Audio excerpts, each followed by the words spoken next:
ये माया का खेल है। कबीर साहब ने इसीलिए बोला कि माया महा ठगिनी हम जानी। हम जानते हैं कि माया कैसे ठगती है। तिरगुण फांस लिए कर डोले, बोले माधुरी वाणी। बड़ा प्यार प्यार से बोलती है माया, बड़े प्यार से, इतना प्यार से बोलेगी तुम फंसते चले जाओगे अगर विवेकी नहीं हुए तो, अगर तुम्हारी जागृति नहीं है तो। कोई नहीं बच सकता, कोई भी। और ये माया इतनी शातिर है, सबसे ज्यादा ये उस पर डोरे डालती है जो माया से दूर होना चाहता है। सबसे बड़ा खेल माया का यही है। तुम माया के पीछे पीछे भागोगे तो ये तुमसे आगे आगे भागेगी, हाथ नहीं आएगी, परेशान करेगी पूरा पूरा दिन। तुम माया के बारे में ही सोचते रहोगे लेकिन हाथ नहीं आएगी। और जब तुम माया से पीछा छुड़ाओगे तो ये तुम्हारे पीछे पीछे भागेगी डोरे डालती हुई, लेकिन तुम फंसना मत। याद रखना मेरी बात। जो जवान साधु हैं उनको तो स्पेशल बता रहा हूं मैं। बूढ़े साधु तो चलेंगे, कोई बात नहीं। बूढ़ों पर तो माया खुद ही कहती है ये तो इसमें बचा ही क्या है। लेकिन जो जवान साधु हैं मेरे भाइयों, अच्छे से समझ लो, ये माया का खेल बहुत तगड़ा है। जवान साधु क्या करें? बच के रहें। कैसे बचेंगे? हमारे गुरुओं का जो ज्ञान है वो समझा रहा हूं मैं तुम्हें। हमारे गुरु ने हमें अच्छी तरह समझा रखा है कि नितिन दास, ये माया जवान साधु पर पूरा निशाना लगाती है। बच के रहना नितिन दास। और ये गुरु के शब्द हमारे कानों में सदा सदा स्थित रहते हैं, क्योंकि हमें पता है कि हम क्या काम कर रहे हैं। सबसे पहला पंगा तो हम माया से ये ले बैठे हैं कि उसी की दुनिया में उसी से छुटकारे के लिए जीवों को जगा रहे हैं। सबसे बड़ा काम तो, सबसे बड़ा पंगा तो माया से हमने ये लिया है कि माया की नगरी को खाली कर रहे हैं। तो माया कहां छोड़ने वाली है, समझे? अब माया क्या करती है? माया डोरे डालती है। माया के रूप आपको मैं बता चुका हूं पहले भी, 3 रूप हैं। मां से माया, मां से ममता, मां से मोहिनी। इन तीनों रूपों में माया विद्यमान है फंसाने के लिए। वैसे तो पूरी जड़ सृष्टि ही माया है, आप कहीं भी देखेंगे आपको माया ही दिखेगी, लेकिन ज्यादा प्रभावित कौन करती है? ये 3 रूपों में। पहला रूप ये माया, पैसा। कोई भी साधु अगर उसको लोग पैसा देने लग जा रहे हैं और वो मानो करोड़पति भी हो गया तो संयम में रहना। अपने आप को अमीर मत समझने लग जाना कि तुम बहुत बड़े अमीर हो। ये भीख मिली है तुम्हें, भीख। जनता ने भीख दी है। हमेशा अपने आप को भिखारी समझना। ये पहली सीख है, अहंकार नहीं आएगा। भिखारी मानना अपने आप को। याद रखना, साधु भेष भीख के लिए मिलता है। राजा भेष उतार के साधु भेष धारण किया जाता है। पहले संत महात्मा अपने शिष्यों से भीख मंगवाते थे कि जा बेटा भीख मांग के आ। कोई राजा जाता था अपने किसी आश्रम में तो गुरु राजपाट वाला सारा भेष उतरवा के ये चोला पकड़ाते थे उसको और कहते थे भीख मांग के आ। महात्मा बुद्ध भी भिखारी बनाते थे पहले, भिक्षाम देही, भिक्षाम देही। समझे? क्यों भिखारी बनाते थे? ताकि तुम्हारे अहंकार ना चढ़ जाए। ज्यादा भिक्षा मिल गई, ज्यादा माल इकट्ठा हो गया तो अहंकारी ना बन जाओ कहीं। इसलिए तो ये माया, इससे बच के रहना। ये गलत कामों में मत लगा देना कि तुम इसको गलत कामों में लगाने लग जाओ, बिल्डिंगें बनाने लग जाओ।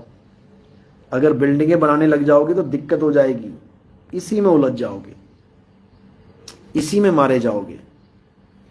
तो माया, ममता। ममता क्या है? ममता है जैसे मां की ममता। भाई बहन की ममता, किसी की भी ममता, यानी मोह, मोह ममता। तो इस मोह से हमेशा बच के रहना, ये मोह का बहुत तगड़ा प्रभाव है। माया, ममता और मोहिनी। मोहिनी मतलब, मोहिनी मतलब मेनिका, स्वर्ग की मेनिका,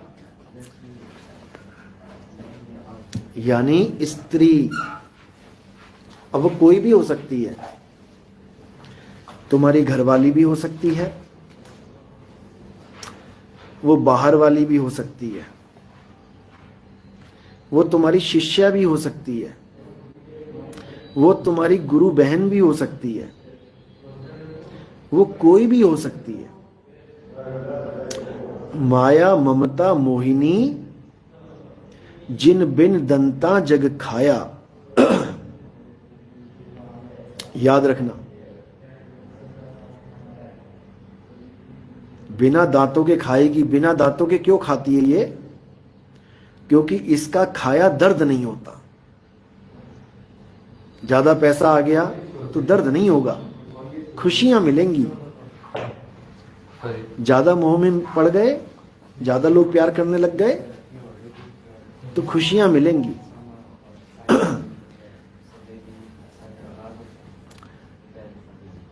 ज्यादा औरतों से संबंध बनने लग गए तब भी खुशियां ही मिलेंगी।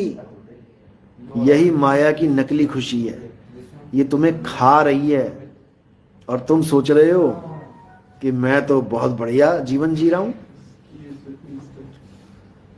बहुत दिक्कत में आने वाले हो जवान साधुओं, ये तुम्हारे लिए स्पेशल सत्संग चल रहा है आज। गाजीपुर वाले के लिए भी यही सलाह है, जो विदेश लेके जाना चाहता था किसी को, वो बेचारी मुझे फोन कर रही है, गुरुजी ऐसे ऐसे ऐसे बोल रहा है जी, विदेश ले चलेंगे तुम्हें। मैंने फोन किया, हाँ भाई क्या चक्कर है? फिर बेचारा हड़बड़ा गया, जवाब नहीं आया बेचारे को। मैंने जब क्लास लगाई तो दुहाइयां देने लग गया कबीर पंथ की। हम भी कबीर पंथी हैं, आप भी कबीर पंथी हो, हमें मिलके रहना चाहिए। रखता हूं मिलके, अच्छे से रखवाऊंगा, चिंता मत कर। उसके बाद धमकियां देने लग गया उसको, दोस्तों से धमकियां दिलवाने लग गया उसको, सुधर जा बता रहा हूं मैं।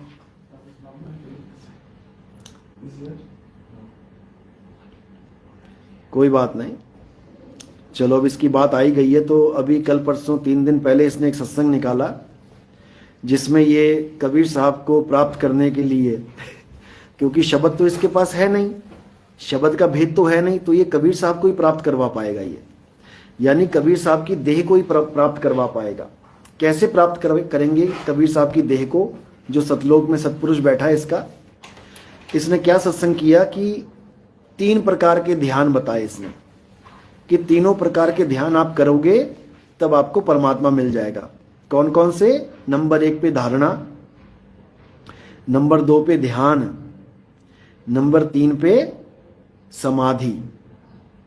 इस मूर्खानंद को इतना भी नहीं पता, क्या बोलूं मैं इसको। जिन तीनों के ये नाम ले रहा है, असल में ये अष्टांग योग के अंग हैं। ये अष्टांग योगी बनाना चाहता है तुम लोगों को। अरे मदन साहेब अष्टांग योगी थे, जब कबीर साहब की वाणियां पढ़ी, बीजक पढ़ा, तो अष्टांग योग किनारे कर दिया उन्होंने। ये धारणा ध्यान समाधि लेके घूम रहा है। गूगल पे सर्च करो अष्टांग योग के कितने अंग होते हैं, अष्टांग योग क्या होता है, उसमें तुम्हें सब कुछ मिल जाएगा। 8 अंग होते हैं अष्टांग योग के। कौन कौन से अंग होते हैं? मैंने पहले भी सत्संग में कई बार समझाया। यम नियम, 5 यम 5 नियम। उसके बाद ये तो हो गए 2,